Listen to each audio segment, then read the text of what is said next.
estando nesse quadro, Mundo do Trabalho, nós vamos falar com ela, com a Mônica Hauck, que já está aqui com a gente. Mônica, obrigado pela presença mais uma vez. Eu que agradeço. Tudo bem? Tudo jóia. Hoje aqui, primeira vez que eu estou aqui com você e com o Diana. Pois é, estreando, Isso. né?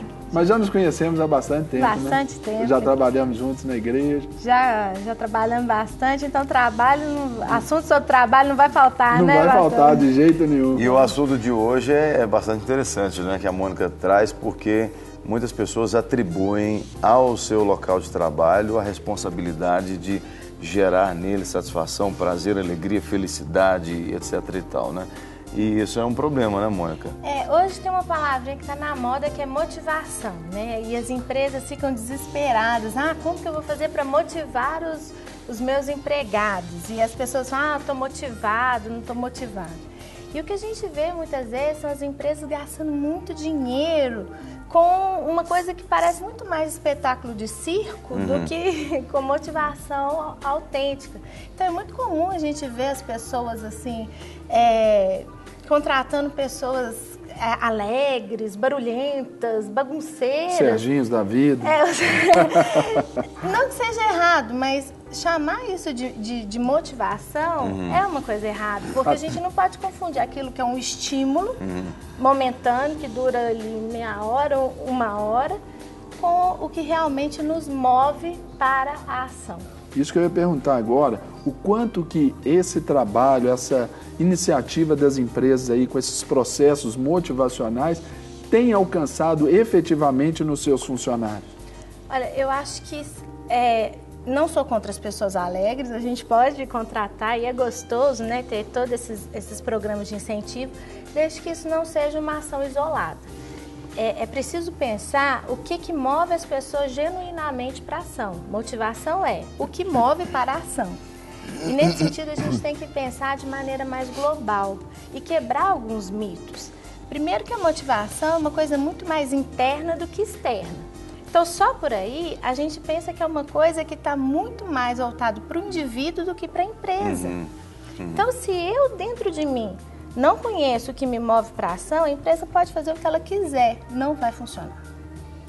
Agora, você falou uma coisa que é chave, né?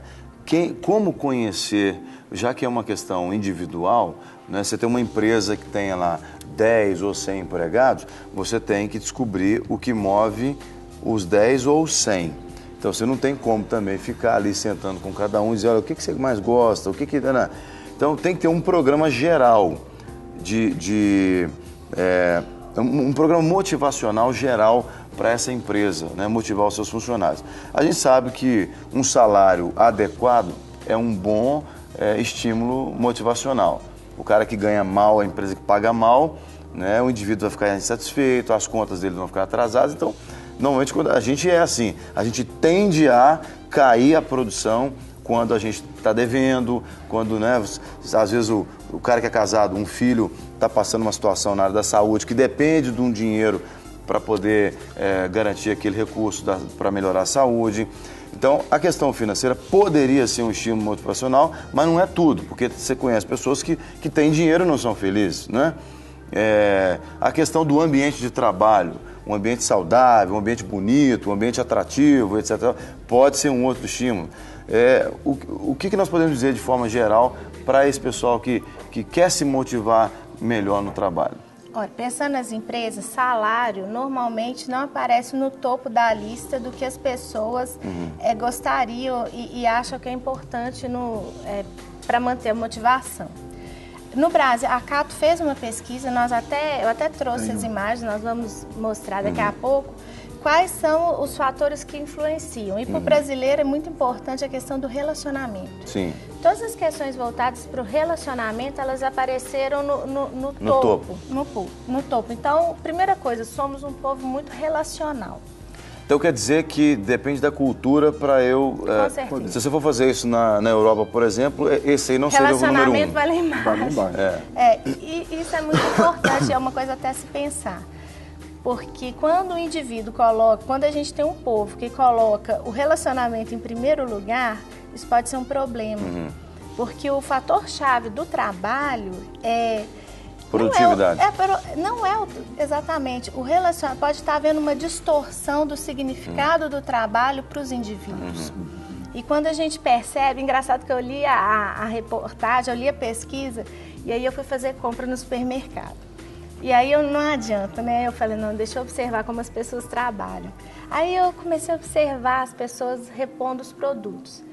Lógico que elas estavam conversando umas com as outras. Aí eu comecei a observar a velocidade com que elas colocavam os produtos.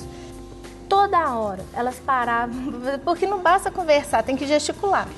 Aí, tem que olhar um pro outro. E tem que ser olhando. Não, fulano, aí não sei o que, não sei o que, e aí não sei o que, não sei o que. E eu fiquei ali 5 minutos. Eu falei, gente, quanto se perdeu ali de produção, porque os dois tinham que conversar. E se o chefe chega e chama atenção, aí já cai a produção, porque eu tô chateado. Aí eu tô desmotivado. Aí o clima já pesa, né? Entende essa questão? Relacionamento é importante, sim, não estou dizendo com isso que nós não temos que ter um ambiente saudável, temos que ter. E se isso é uma necessidade do nosso povo, nós temos que dar atenção a isso. Mas é necessário também que a gente faça uma revisão do que é valor e do que nós precisamos ver, chamar de trabalho. E hoje em dia de prioridades, né? Exatamente, porque uma coisa que assustou também é de que 80% das pessoas querem trocar de emprego. Ou seja, o nível de insatisfação com relação ao trabalho também está muito alta. Ou seja, as pessoas estão infelizes. Mas quando você conversa com o RH, e interessante que meu trabalho permite conversar com as duas pontas, e eu converso muito com o RH, as pessoas, os empregadores também não estão satisfeitos. Então, é uma relação hoje que ninguém está satisfeito com ninguém. Agora, você acha... Só um instantinho, Jean, porque ela falou da motivação, entrando agora na felicidade, ela trouxe um vídeo pra gente, e a gente vai acompanhar e depois nós vamos comentar esse vídeo que você trouxe pra gente. Vamos lá. Dismissed from drama school with a note that read, "Wasting her time. She's too shy to put her best foot forward." Turned down by the Decca Recording Company, who said, "We don't like their sound and guitar music is on the way out." A failed soldier, farmer, and real estate agent. At 38 years old, he went to work for his father as a handyman. Cut from the high school basketball team, he went home, locked himself in his room, and cried.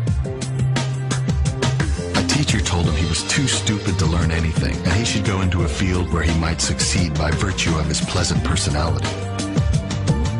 Fired from a newspaper because he lacked imagination and had no original ideas. His fiancée died, he failed in business twice, he had a nervous breakdown, and he was defeated in 8 elections. If you've never failed, you've never lived.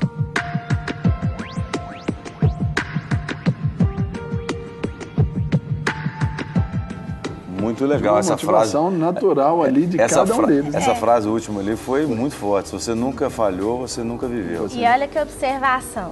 Se eu falar que essas pessoas foram motivadas pelo não e motivadas por uma avaliação negativa, todo mundo fala assim, mas que isso, mano? É um paradoxo, né? Não, um negócio bem controverso. Motivação é você agradar, motivação é você dizer bonita.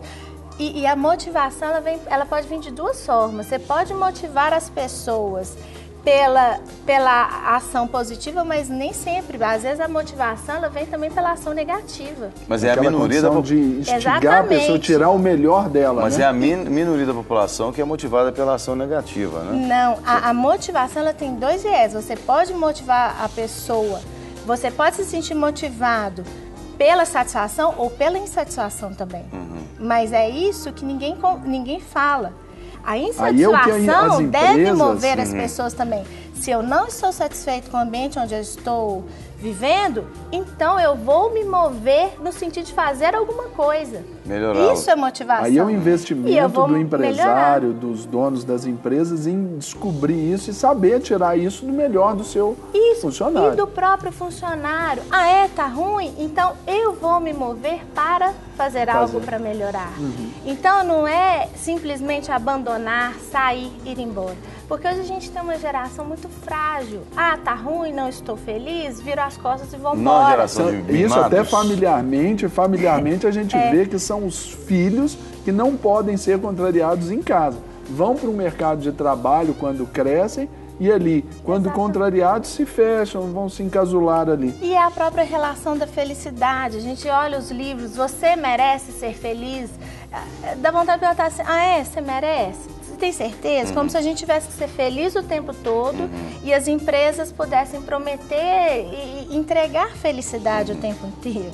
Lá na minha empresa eu faço uma coisa que as pessoas ficam um pouco assim chocadas. Eu entrego o plano de malefício para as pessoas no processo seletivo. Falo, olha, deixa eu te contar todos os problemas que a minha empresa tem e todos os defeitos que eu tenho. Sim. Aí a pessoa regala o olho, assim, como se ela nunca tivesse escutado isso. Você se lembra quando você e o Alessandro foram integrar o Ministério, vocês fizeram a entrevista comigo?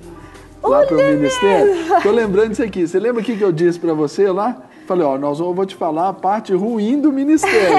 Você lembra? Fez entrevista de malefícios também. Isso. Mas exatamente porque não existe lugar perfeito, não existe empresa perfeita e muito menos ser humano perfeito. Mas existe ao mesmo tempo uma sociedade e pessoas que criam essa expectativa. É uma ilusão, as pessoas querem a felicidade e confundem felicidade com sensação de prazer. Então elas vão para a empresa, criam essa expectativa e quando elas olham e sentem que essa expectativa não está sendo correspondida, elas ficam extremamente frustradas. E o resultado disso é um tempo de permanência muito pequeno nos empregos. E isso não é bom para ninguém, não é bom para as pessoas, não é bom para a economia. Então a gente tem que repensar o conceito de felicidade e de motivação também. Bom, a gente quer mostrar o gráfico, as imagens do gráfico que a Mônica trouxe, mostrando exatamente essa pesquisa da Cato, que mostra o perfil do trabalhador brasileiro. Vamos acompanhar e a Mônica vai comentando. O que nós temos ali, Mônica? Tem como aumentar um pouquinho, produção? Pois é, se vocês observarem, o relacionamento é o que nós conversamos. O relacionamento, ele vem em primeiro lugar. É aquele de 43 ali. Relacionamento está no topo.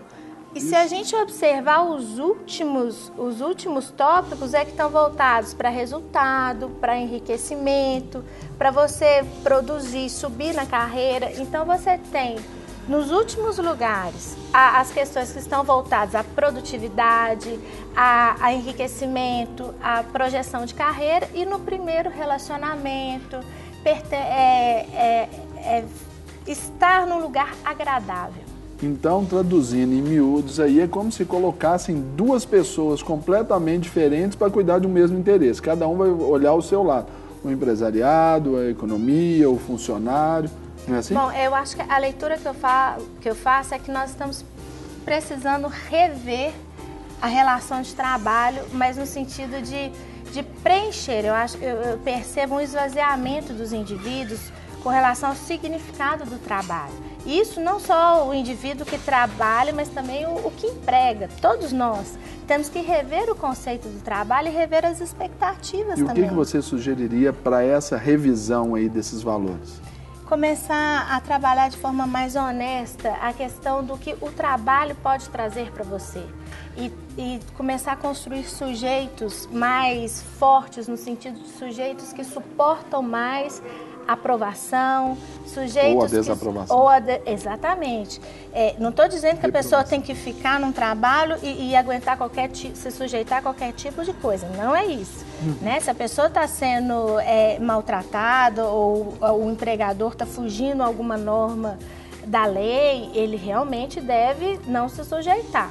Não é isso. Eu estou falando daquelas questões que realmente dizem a resiliência do indivíduo, ou seja, a capacidade de suportar a Ele tem que se preparar, não só tecnicamente, mas emocionalmente também para as coisas, né? Porque senão ele vira um indivíduo frágil, aquele que não suporta a adversidade. E uma carência muito forte que eu tenho notado hoje em dia nessa geração de trabalhadores no Brasil, talvez até porque alguns programas do governo incentivam o emprego a pessoas mais jovens, né? Aquela coisa do primeiro emprego e tal.